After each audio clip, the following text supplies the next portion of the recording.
ಶಸ್ತ್ರಾಸ್ತ್ರ ಇಟ್ಟಿರುವಂಥ ಆರೋಪಕ್ಕೆ ಸಂಬಂಧಪಟ್ಟಂತೆ ಇವತ್ತು ವಿಚಾರಣೆಗೆ ಮಹೇಶ್ ಶೆಟ್ಟಿ ತಿಮರೋಡಿ ಗೈರಾಗಿದ್ದಾರೆ. ಆಪ್ತರ ಮೂಲಕ ಪೊಲೀಸರಿಗೆ ಮನವಿಯನ್ನ ಮಾಡಿದ್ದಾರೆ.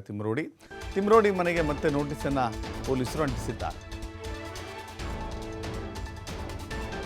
ಚಿನ್ನಯ್ಯನ ಹೇಳಿಕೆ ಆಧರಿಸಿ ಮಹೇಶ್ ಶೆಟ್ಟಿ ತಿಮರೋಡಿ ಮನೆಯನ್ನು ತಲಾಶ್ ಮಾಡಲಾಗಿತ್ತು, ಮಹಾಜರು ಪ್ರಕ್ರಿಯೆಗೆ ಒಳಪಡಿಸಲಾಗಿತ್ತು. ಆ ಸಂದರ್ಭದಲ್ಲಿ ಕೆಲವಷ್ಟು ವೆಪನ್ಗಳು, ಶಸ್ತ್ರಾಸ್ತ್ರಗಳು ಪೊಲೀಸರಿಗೆ ಸಿಕ್ಕಿತ್ತು.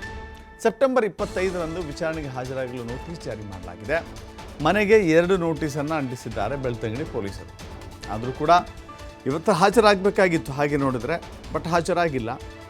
ಆದರೆ ನಾನು ಹಾಜರಾಗ್ತೇನೆ, ಸಮಯಾವಕಾಶವನ್ನು ಕೊಡಿ ಅಂತ ಹೇಳಿ ಮನವಿಯನ್ನು ಮಾಡಿಕೊಂಡಿದ್ದಾರೆ. ಈ ಅಕ್ರಮ ಶಸ್ತ್ರಾಸ್ತ್ರಗಳನ್ನು ಹೊಂದುವಂಥದ್ದು ಕಾನೂನಿನ ದೃಷ್ಟಿಯಿಂದ ಅದು ಅಪರಾಧ. ಯಾವುದೇ ಶಸ್ತ್ರಾಸ್ತ್ರಗಳನ್ನು ಹೊಂದಬೇಕು ಅಂತ ಹೇಳಿದ್ರೆ ಅದಕ್ಕೆ ನಿಯಮಬದ್ಧವಾಗಿ ಅನುಮತಿಯನ್ನು ಪಡೆದುಕೊಂಡಿರಬೇಕು. ಅಲ್ಲಿನ ಜಿಲ್ಲಾಡಳಿತ ಅವರಿಗೆ ಅನುಮತಿಯನ್ನು ಕೊಡುತ್ತೆ. ಆದರೆ ಈಗ ಪತ್ತೆಯಾಗಿರುವಂಥ ಶಸ್ತ್ರಾಸ್ತ್ರಗಳು ಅನುಮತಿಯನ್ನು ಪಡೆದುಕೊಂಡಿದ್ವಾ ಇಲ್ಲ ಅನ್ನೋದು ಇನ್ನೂ ಕೂಡ ಸ್ಪಷ್ಟವಾಗಿ ಗೊತ್ತಿಲ್ಲ. ಅದರ ಜೊತೆಗೆ ಅನುಮತಿ ಪಡೆದುಕೊಂಡಿದ್ದರೂ ಕೂಡ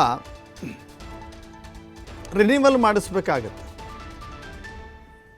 ಅದನ್ನು ಮಾಡಿದ್ದಾರೋ ಇಲ್ವೋ ಗೊತ್ತಿಲ್ಲ. ಒಂದು ವೇಳೆ ಕಾನೂನು ಬಾಹಿರವಾಗಿದ್ದರೆ ಮಹೇಶ್ ಶೆಟ್ಟಿಗೆ ಅಕ್ರಮ ಶಸ್ತ್ರಾಸ್ತ್ರವನ್ನು ಹೊಂದಿದ್ದಾರೆ ಎನ್ನುವ ಕಾರಣಕ್ಕಾಗಿ ಬಂಧಿಸುವಂಥ ಅವಕಾಶಗಳು ಕೂಡ ಇದ್ದಾವೆ. ಈ ನಿಟ್ಟಿನಲ್ಲಿ ಮಹೇಶ್ ಶೆಟ್ಟಿ ತಿಮರೋಡಿ ಏನು ಮಾಡ್ತಾರೆ ನೋಡಬೇಕಾಗಿದೆ.